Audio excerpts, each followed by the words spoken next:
Assalamualaikum warahmatullahi wabarakatuh. Kembali kita bertemu dalam kajian singkat bersama Ki Jopati. Pada sesi yang kedua ini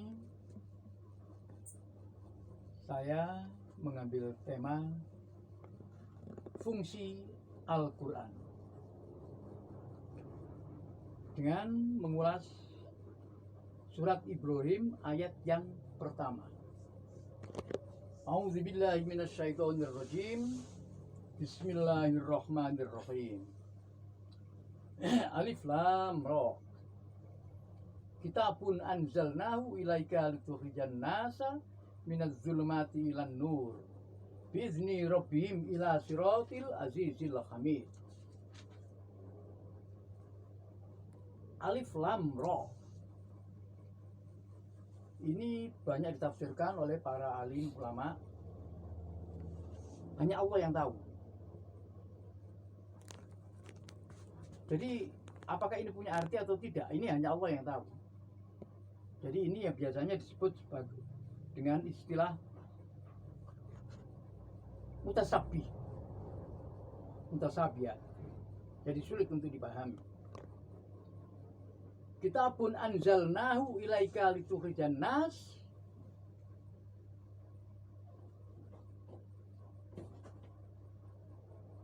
Utawi iki kitab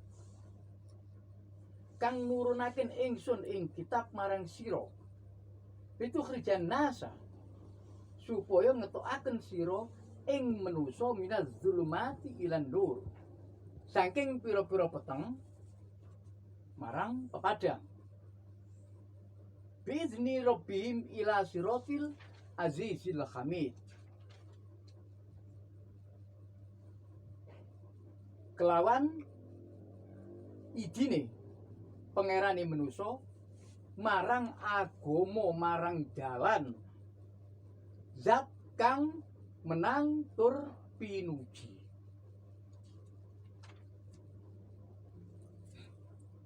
Jadi kitab yang dimaksudkan kitabun ini adalah Al-Quran.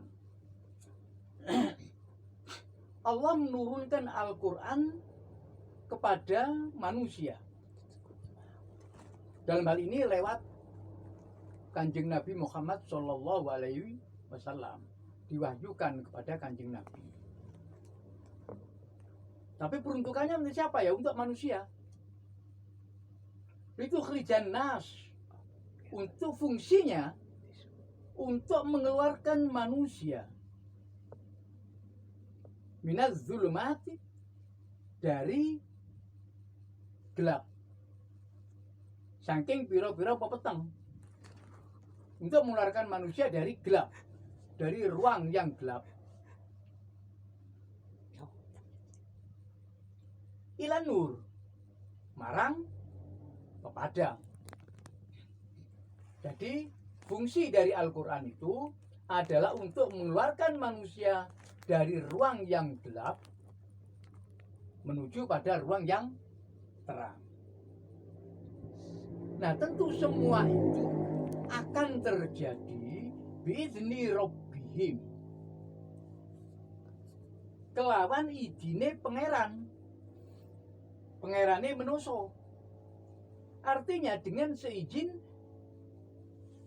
Tuhannya manusia, dengan seizin yang memelihara manusia. Ila siratil azizil hamid.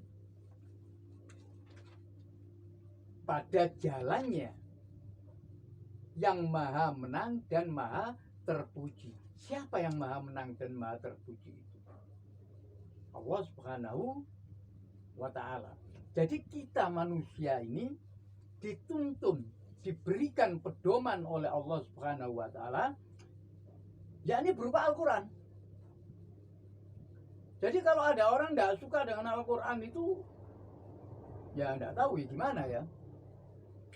Jadi Al-Quran itu sebagai pedoman untuk melangkah kehidupan di dunia untuk menuju akhiratnya. Di mana manusia di dunia ini adalah dalam kegelapan.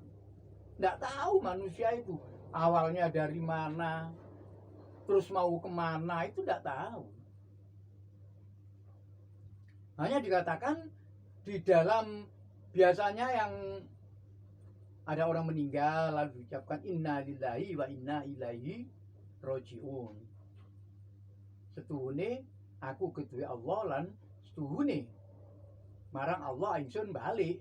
Jadi sesungguhnya kita manusia itu adalah milik Allah, berasal dari Allah, milik Allah. Dan sesungguhnya kepadanya kita semua akan kembali. Nah, sebelum kita kembali itu kita diberikan satu pedoman, yaitu Al-Quran. Nah, fungsi dari Al-Quran itu jelas zulumati ilan nur, mengeluarkan dari gelap pada terang. Nah, yang terang ini yang mana? Yang terang ya jalannya Azizil Hamid itu, yang maha menang dan maha terpuji. Apa sih itu kebaikan-kebaikan? Banyak halnya. Nah, dalam hal ini saya ingin melanjutkannya itu dengan bagaimana tentang orang yang mutakin yang kemarin akan saya sampaikan itu. Nah, di dalam surat Al-Baqarah ayat yang kedua sampai ayat yang kelima. Nah, ini sebagai jalan. Ini sebagai jalan untuk menuju kepada yang maha aziz dan maha hamid itu. Bismillahirrahmanirrahim. Dzalikal kitabu la raiba fihi hudal lil muttaqin.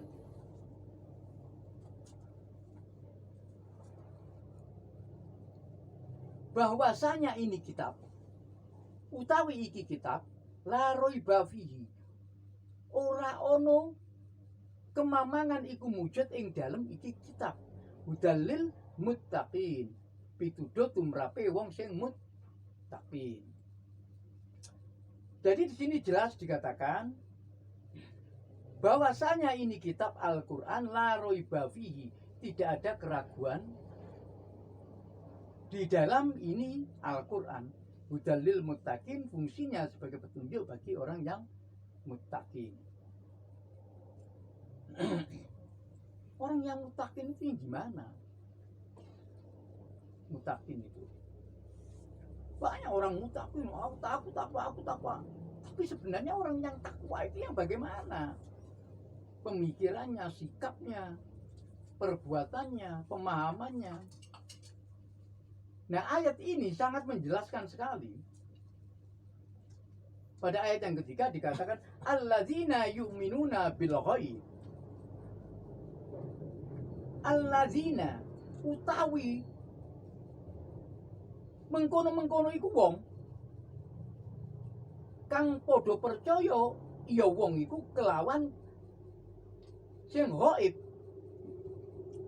Jadi orang muttaqin itu adalah orang-orang yang percaya kepada yang al-ghaib itu. Siapa al-ghaib itu? Allah Subhanahu wa ta'ala.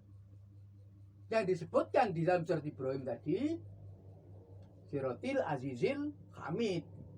Jadi yang maha menang dan maha terpuji itu, yaitu Allah Subhanahu wa ta'ala. Ini adalah orang muttaqin. Pertama itu adalah percaya kepada yang al-ghaib, yang samar, yang tidak mudah untuk difahami oleh manusia. Lalu yang kedua, wa yuqimunas shalah, wa yuqimunas sholata, lan podo anjenengaken ya wong muttaqin itu ing salat. Jadi orang muttaqin itu mendirikan sholat, itu namanya muttaqin. Jadi kalau pertama itu percaya kepada Allah, yang kedua adalah mendirikan sholat. Lalu yang ketiga, wa mimma razaqnahum yunfikun. Dan dari barang yang Allah memberikan rezeki kepadamu, yunfikun, itu membelanjakan. Jadi orang yang mutakin itu adalah orang yang beriman. Dan orang yang beriman itu pada urutan yang ketiga ini, apabila mendapatkan rezeki, maka orang beriman itu akan membelanjakan, menafkahkan, baik itu untuk kepentingan sanak istri anaknya, untuk kepentingan sedekah dan lain sebagainya, hal-hal yang positif. Itu yang ketiga. Yang keempat, walladzina yu'minuna bima unzila ilaika. Dan orang-orang yang muttaqin itu adalah orang-orang yang percaya pada barang yang diturunkan kepada kamu, Muhammad, Kanjeng Nabi. Apa itu? Al-Quran. Jadi Al-Quran itu jelas diturunkan kepada Kanjeng Nabi Muhammad SAW. Itu yang keempat. Jadi ini harus diimani. Jangan sampai ngakunya mukmin, muslim, tapi tidak beriman kepada Al-Quran. Lalu yang kelima, wa ma unzila min qablika. Dan pada barang yang diturunkan min qablika, sebelum kamu Muhammad. Apa itu? Yaitu Injil, Taurat, Zabur. Itu adalah kitab-kitab Allah yang diturunkan sebelum Al-Quran. Itu yang kelima. Yang keenam, wabil akhiratihum yuqinun. Dan pada hari akhir, yuqinun itu yakin, meyakinkan. Hari akhir itu hari akhirnya bagaimana? Hari akhir itu, hari akhir itu adalah hari yang akan datang. Hari yang akan datang bagi manusia itu adalah yang sudah pasti, itu adalah mati, kembali tidak ada. Wabil akhirahum yuqinun, al akhir. Jadi yang dimaksudkan itu adalah akhirat. Nah, itulah masa depan daripada semua manusia. Tujuan manusia itu adalah seperti itu. Dan pada itu adalah ayat yang keempat. Dan ada ayat yang kelima, ulaika ala hudam mir rabbihim wa ulaika humul muflihun. Dan mereka-mereka, orang-orang yang muttaqin, orang yang beriman itu, atas mereka petunjuk mir rabbihim, dari Tuhannya, dari yang memelihara dia. Wa ulaika humul muflihun. Dan mereka-mereka ini termasuk orang-orang yang jaya, orang-orang yang beruntung. Mengapa mereka dikatakan beruntung? Karena mereka sudah punya pedoman hidup. Punya pedoman hidup. Apa pedomannya? Iman, takwa. Itu ada pedoman hidup. Kalau orang tidak punya pedoman hidup, maka orang itu akan melakukan apapun dengan seenaknya. Tidak ada pertalian dengan yang maha suci itu. Kalau pertalian dengan yang maha suci sudah tidak ada, maka apapun akan mereka lakukan tanpa mempertimbangkan bagaimana masyarakat yang lain, bagaimana orang lain. Tidak ada. Tidak punya kepedulian dan tidak punya rasa tanggung jawab. Semua itu hanya untuk kepentingan dirinya sendiri. Nah, inilah pentingnya Al-Quran untuk dijadikan sebagai pedoman hidup. Dan berbahagialah orang-orang yang memegang, memedomi Al-Quran sebagai landasan hidupnya. Dan landasan hidup ini adalah sangat berfungsi bagi seluruh manusia. Dalinas, tapi juga udalil muttaqin. Seperti yang dikatakan dalam ayat lebih khusus, itu adalah udalil muttaqin. Nah, demikian apa yang kajian yang saya sampaikan, walaupun dalam waktu yang sangat singkat, semoga dapat memberikan manfaat bagi para pendengar dan para pemirsa. Akhirul kalam, fattaqullaha mastata'tum billahi fi sabilil haq. Wassalamualaikum warahmatullahi wabarakatuh.